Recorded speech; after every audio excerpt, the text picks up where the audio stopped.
pour la filière Sciences de la Terre et de l'Univers, 4e semestre, et qui sera consacré bien entendu aux environnements et séries sédimentaires. On avait commencé par des notions fondamentales. On va poursuivre ces notions fondamentales.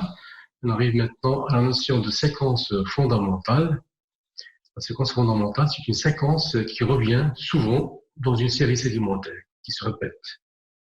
Une série sédimentaire, qu'est-ce que c'est? C'est une répétition de séquences. On avait défini la séquence, c'est une suite de termes qui se suivent sans interruption majeure de la sédimentation.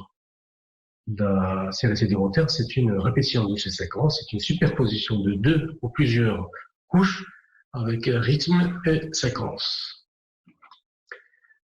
On va définir ce que c'est qu'une série rythmique. Comme son nom l'indique, c'est une série qui se répète selon un rythme. C'est une répétition régulière de séquences. Exemple, vous avez ici 3 séquences qui se répètent. Vous avez la séquence A, la séquence B, la séquence C, et puis vous avez une limite, et vous avez de nouveau la séquence A, B et C. Donc vous avez A, B, C et A, B, C. Donc il y a une répétition de séquences.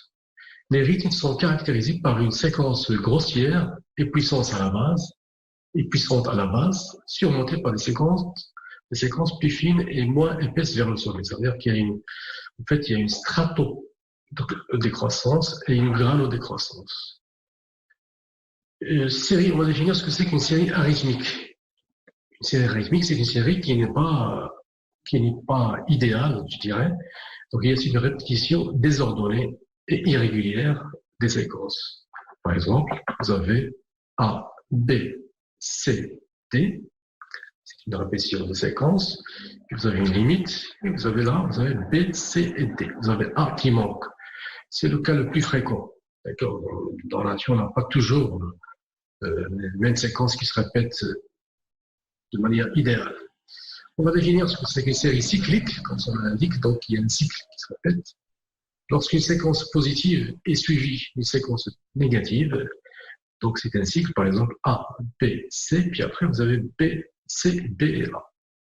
Ça veut dire vous avez une séquence positive au départ, puis après une séquence négative qui s'ensuit. Cette biséquence constitue un cycle élémentaire ou cycle thème. Et la ligne d'inversion de la biséquence est pratiquement isochrone. Là, la ligne qui sépare cette suite de séquences, cette ligne-là, elle a le même âge partout. Et ça, c'est très important parce que ça va nous servir pour les corrélations. Elle traduit une suite régulière de séquences, cette série cyclique. Voilà l'exemple. A, B, C et D. D'accord? Et puis vous avez une limite. Et vous avez de nouveau D, cette fois-ci, C, B et A. Donc une séquence positive, par exemple, au départ, il y a une série de séquences positives, et puis après, négatives par la suite, et la ligne tente qu'on cherche, qui est très importante, elle est là, c'est une ligne isochrone. C'est le cas des transgressions et des régressions. Vous pouvez avoir par exemple une transgression, d'accord, généralisée, puis après une ligne tente, et de nouveau une régression qui s'en suit. Maintenant, on va définir ce que c'est que l'analyse séquentielle. C'est une notion très importante en sédimentologie. C'est l'une des bases des études sédimentologiques. C'est une démarche scalaire qui se base sur les échelles des séquences, qui consiste à découper la série en séquences, en fait, en plusieurs ordres de séquences. Différents ordres de séquences qui ont été proposés par un géologue de l'Université de Bordeaux, en 1984, qui a mis en évidence ces types de séquences, ou bien ces ordres de séquences. Il a mis en évidence une microséquence, une toute petite séquence unité, qui est millimétrique à centimétrique, une séquence de premier ordre, une séquence de deuxième ordre, une séquence de troisième ordre, une séquence de quatrième ordre, une séquence de cinquième ordre. Donc vous avez 5 ordres de séquences, à part la séquence unité toute petite. Alors bien entendu, chaque séquence a une épaisseur donnée, bien entendu, et qui va correspondre à son ordre. Alors les microséquences sont les plus petites séquences, ou bien les plus petites unités sédimentaires d'un dépôt. Ça correspond des lamis, c'est généralement centimétrique à millimétrique, et ça correspond souvent à ce qu'on appelle des varves. Les varves, c'est une suite de petits lits sombres et clairs, qui correspondent peut-être à cette alternance saisonnière, saison humide, saison sèche. La deuxième, bien la séquence de premier ordre, alors cette fois-ci, c'est plus épais que tout à l'heure. C'est plus épais parce que c'est à l'échelle du bond, donc c'est métrique généralement. Mais traduit l'évolution de paramètres hydrodynamiques, c'est le cas de chenal mineur, ou bien paramètres chimiques, c'est le cas de paléosol. Un paléosol, par exemple, c'est une séquence de premier ordre. Un petit chenal, un chenal mineur, c'est une séquence de premier ordre. Bien après, les séquences de deuxième ordre, ils correspondent au comblement d'un motif topographique. Par exemple, un chenal fluviatile, ou bien un cône torrentiel. Un chenal majeur, donc fluviatile, c'est une séquence de deuxième ordre. Un cône alluvial fan, torrentiel, correspond à une séquence de deuxième ordre. C'est plus épais que le premier ordre. Troisième type, c'est les séquences de troisième ordre. Alors cette fois-ci, c'est l'évolution, ça traduit l'évolution complète d'un système sédimentaire. Par exemple, la progression d'un système deltaïque. Alors un delta, par exemple, un delta, c'est un système, c'est l'évolution complète d'un système sédimentaire.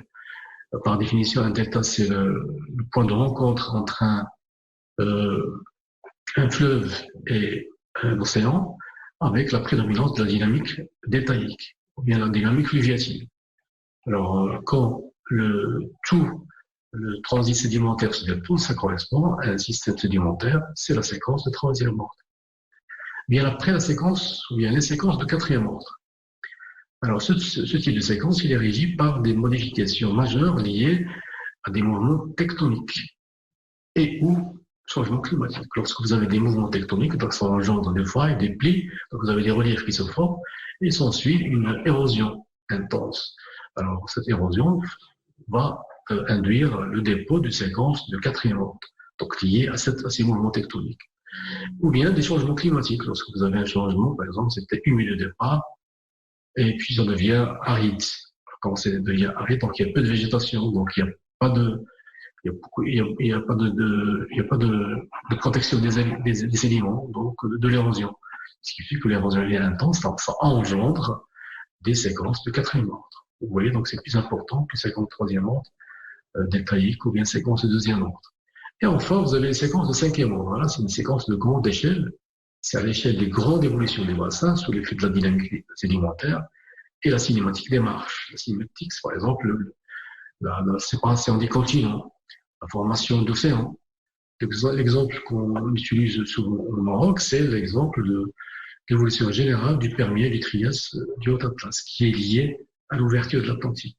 En même temps que l'Atlantique s'ouvre, donc vous avez une formation d'un bassin au niveau du Haut-Atlas, et dans lequel s'enregistre une séquence de grande ampleur, séquence de cinquième ordre.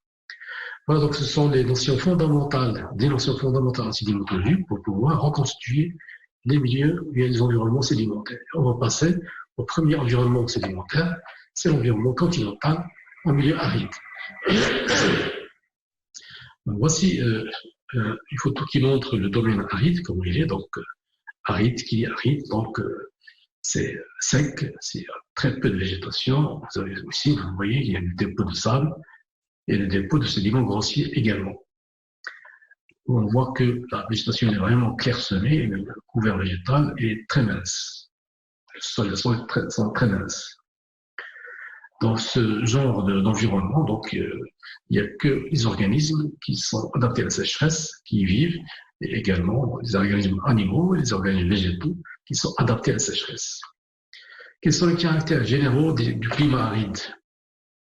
Alors, par définition, une région est caractérisée comme aride lorsqu'il y a une insuffisance en eau à cause du manque de précipitations. Il y a très peu de pluie qui tombe et une évaporation intense. La conséquence, c'est la formation de sols très minces et une couverture végétale clairsemée, c'est-à-dire espacée. C'est ce qu'on a vu tout à l'heure. Les terres arides au niveau de la planète recouvrent 31% des terres émergées actuelles. C'est à peu près un tiers de toutes les terres émergées actuelles, ce qui est important quand même. Ils sont très étudiés en géologie et en géomorphologie. Pourquoi? Pour pouvoir les protéger de l'érosion d'une part, et puis pour pouvoir les irriguer, chercher des ressources en eau pour irriguer ces zones-là. Quels sont les paramètres climatiques des régions arides? Une région est considérée comme aride lorsque la pluviométrie est inférieure à 250 mm d'eau par an. C'est très peu. Au-dessous de 250 mm d'eau par an, c'est considéré comme une région aride. Il y a des précipitations qui peuvent suivre un régime, c'est-à-dire des pluies qui sont périodiques, mais il y a des régions où il n'y a pas de régime. Il y a des pluies qui sont irrégulières. Les régions arides sont caractérisées par une violence des averses. Les averses sont des pluies violentes qui tombent de manière soudaine et abondante. Vous savez, par exemple, 50 mm qui peut tomber en 1 heure. C'est beaucoup. La conséquence, c'est un ruissellement important, donc déplacement, bien circulation d'eau, de façon importante en très peu de temps. Et les périodes de sécheresse sont importantes, avec de grands écarts de température.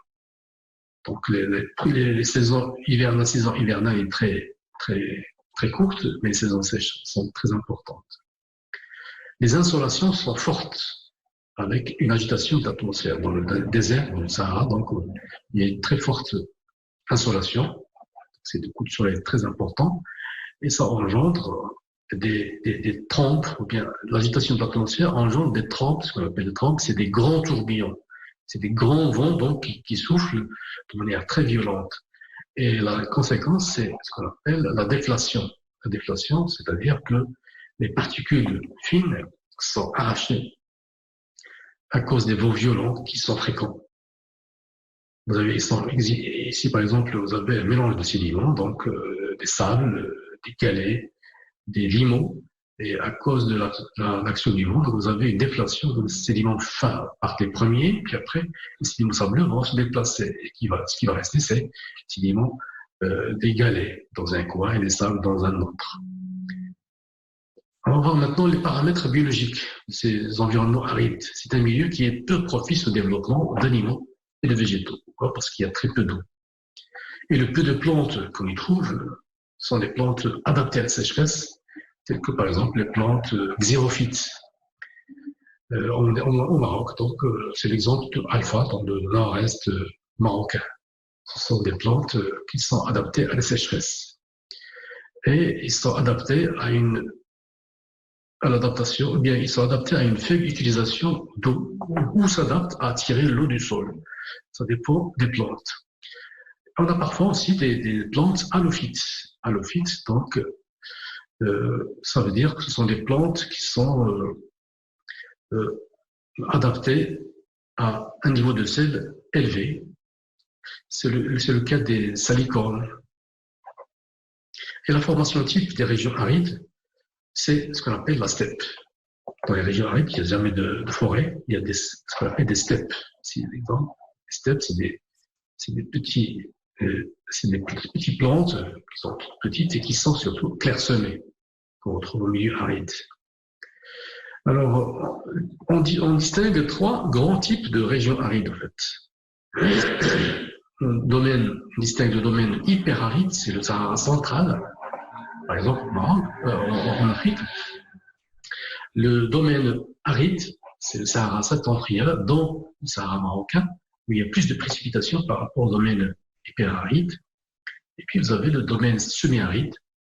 Alors ce domaine semi-aride correspond au piémont des Hauts Atlas, par exemple, la région de Ouarzazate. Donc c'est au pied des Hauts Atlas, c'est une zone semi-aride. La région de Tahennant, la région d'Iturir, etc. Alors maintenant, on va voir les processus morphogénétiques caractéristiques des régions arides. Qu'est-ce qui caractérise les régions arides du point de vue morphogénétique? Alors, par définition, la morphogénèse, c'est quoi? C'est l'ensemble des processus qui conduisent à la formation des reliefs. Et les régions sèches, arides, sont caractérisées par un système morphogénétique à prédominance des actions mécaniques. Les actions mécaniques sont dominantes parce qu'il y a peu d'eau. On aura surtout une action mécanique parmi lesquelles on trouve l'action des eaux courantes, même s'il pleut Fréquemment, quand il pleut, ça érode beaucoup, donc il y a beaucoup d'effets. Le ruissellement, donc la circulation d'eau, la variation de la température, qui est très importante au milieu aride, même pendant l'été, les variations de température sont très importantes, avec ou sans gel, donc il y a des zones, il y a du gel aussi.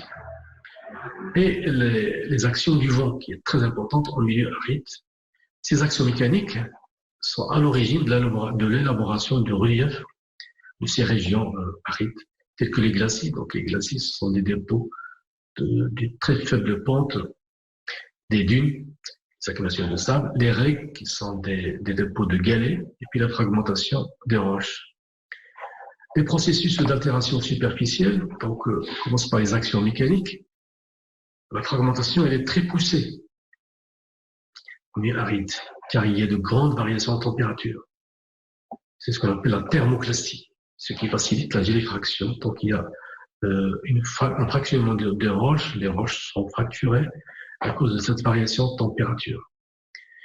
Exemple, le granit, qui est une roche très dure et très fragile au milieu aride, et suivi une desquamation. Voici un granit, par exemple, la surface de ce granit en contact avec l'atmosphère dans un milieu aride, donc il va subir une desquamation. Vous avez c'est comme des feuilles qui se forment au-dessus et ça se détache, ce qui fait que le granit, il est desquamé. Voilà une photo qui montre cette desquamation de granit. Vous voyez, c'est des couches c'est des pellicules qu'on peut enlever en surface de ce granit. Il y a aussi le phénomène de haloclastie. Haloclastie, donc, ça vient du mot halite, c'est la fragmentation due à la précipitation de sel. Vous avez l'eau qui pénètre entre les pores, dans les pores ou bien dans les fentes. Cette eau elle est chargée en sel, et lorsque vous avez évaporation, il y a cristallisation de ces sels. Après cristallisation, vous avez expansion de la roche, donc il y a fragmentation de la roche, liée à cette haloclastie. Il y a aussi des actions physico-chimiques qui sont très importantes, qui sont représentées par des dissolutions et migrations des substances solubles, et par profondeur, et puis des actions liées au battement de la nappe phréatique, donc la montée à la baisse de la nappe phréatique, donc peut engendrer des actions physico-chimiques. Et puis vous avez des actions biochimiques, mais qui sont moindres, qui sont vraiment réduites. Et la pédogénèse, elle est également réduite parce qu'il y a très peu d'eau et très peu de végétation. L'action des eaux courantes. Alors, même si les pluies ne sont pas fréquentes, mais l'action des eaux courantes est très importante en milieu aride. Ça engendre des écoulements concentrés, donc au niveau du milieu aride, l'écoulement il est concentré. C'est ce qu'on appelle l'oued, c'est un écoulement qui creuse abondamment parce qu'il y a peu de végétation. C'est ce qu'on appelle l'oued. Voici une photo qui montre ce type de oued qui circule dans une région qui est aride, donc il n'y a pas de végétation. Et vous voyez que ça érode énormément. Voici une autre photo qui montre le lit de ce oued qui fonctionne pas tout le temps parce que il y a très peu d'eau qui circule. Et puis, vous remarquez qu'il y a une pente assez forte en bordure. Le régime de ces écoulements, c'est intermittent. Le régime intermittent n'est jamais permanent, ce n'est pas permanent. L'écoulement est saisonnier ou sporadique. Et pendant une averse, il y a concentration d'une grande masse d'eau, ce qui développe une crue très violente, exceptionnelle. La conséquence, c'est le charriage d'une grande masse d'alluvions à granulométrie souvent grossière. Dynamique et façonnement du lit, donc, les crues violentes sont à l'origine de la proportion très forte de débris grossiers et matériaux mal triés et la grande proportion en limon. En milieu aride, le milieu aride il favorise particulièrement la formation de limons qui sont des limons très fins à cause de l'action éolienne. Donc, vous avez le vent qui provoque la déflation, donc, et la formation de ces limons qui vont être charriés lorsque vous avez des crues violentes. Les lits des rivières en milieu aride est moins différencié que dans les régions humides. Le lit vous avez surtout ce qu'on appelle le lit majeur qui se forme. Le lit majeur, il n'y a pas de lit mineur en milieu aride. Par contre, dans les milieux humides, il y a des lits. Donc, il n'y a pas de lit d'une part, il n'y a pas de lit, puis vous avez des berges qui sont abruptes. Donc, il n'y a pas de pente douce sur les bordures.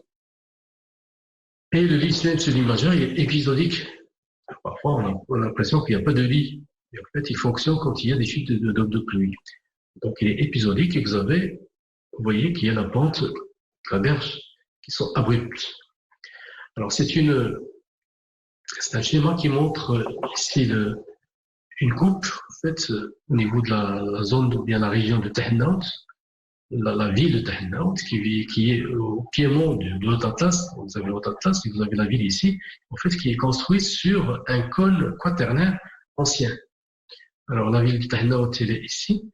Vous avez des terrasses anciennes et vous avez la falaise qui est plus importante au niveau de l'amont et qui devient plus faible à l'aval et qui disparaît plus à l'aval.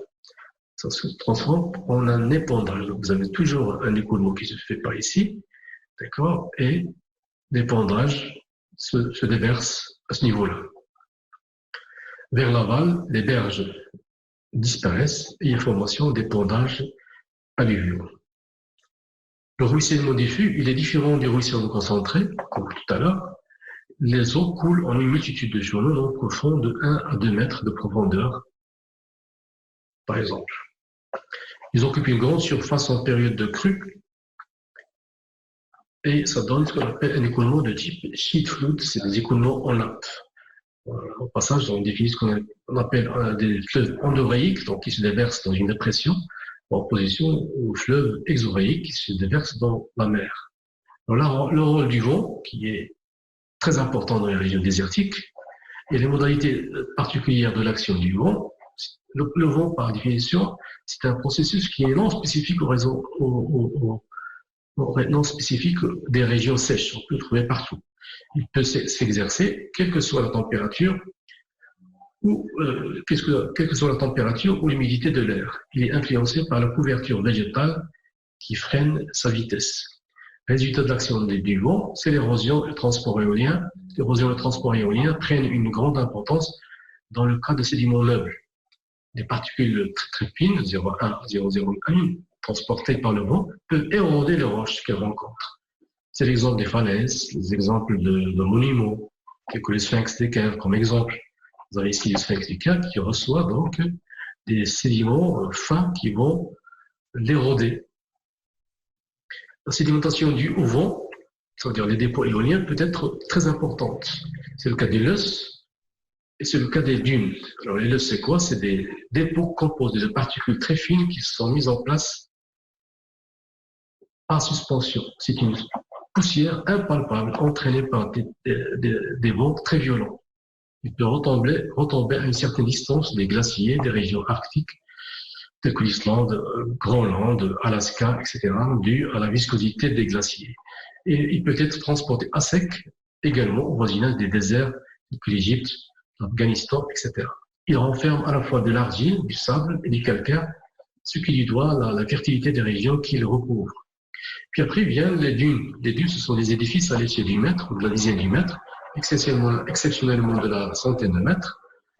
Ce sont des ensembles couvrant des surfaces dans le côté de l'ordre du kilomètre, de la dizaine de kilomètres ou de la centaine de kilomètres. Et l'ensemble des accumulations de dunes, ça s'appelle des ergs, par opposition à la différence de règles qui sont des dépôts de déflation, dépôts grossiers supérieurs à 0,5 mm. Voici les ergs, d'accord, qui sont des dépôts grossiers. Voilà.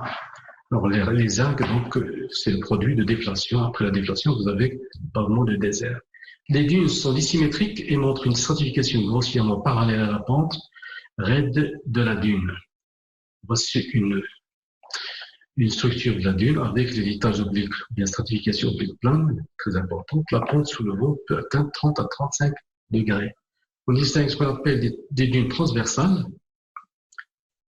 Voilà, des dunes transversales qui sont perpendiculaires au sens du vent, et des dunes longitudinales qui sont parallèles au sens du vent. Ils sont le résultat de la conjonction de deux vents en directions différentes un vent dominant et des vents de tempête soufflant à 45 degrés. Voilà des dunes transversales et des barcanes, ce sont des dunes en forme de croissant, qui nous indiquent la direction précise du vent qui sont liées à souvent à des petits obstacles. Caractéristiques des séquences éoliennes, les critères principaux des dépôts éoliens, c'est les galets sont à facettes, ce qu'on appelle dracontaires, avec 3 arêtes, il passe des poulies. Et puis les grains de quartz sont ronds aimants et un bon classement des grains. Voici les ronds aimants des milieux arides par opposition aux milieux aquatiques, donc qui sont émoussés et luisants. La stratification est par grand angle. Vous voyez, donc, la pente est aux environs de 34 degrés, 30 degrés. Donc, ils sont caractérisés par une stratification à grand angle, structure interne d'une dune éolienne, c'est ça. Donc, et noté dans l'inclinaison et la variabilité des litages. Les lits ne comprennent pas d'intercalation argilo-citeuse et constituent des ensembles pour atteindre plusieurs mètres. C'est ça la séquence éolienne. La séquence de deuxième ordre est donc strato et grano décroissante. Généralement, donc, on trouve des règles à galets à la base, puis après des stratifications à grand angle au niveau des sables, et puis à la fin, vous trouvez des dépôts de glaire. Voilà, j'arrête pour aujourd'hui et continue la prochaine fois dans un autre environnement de dépôt.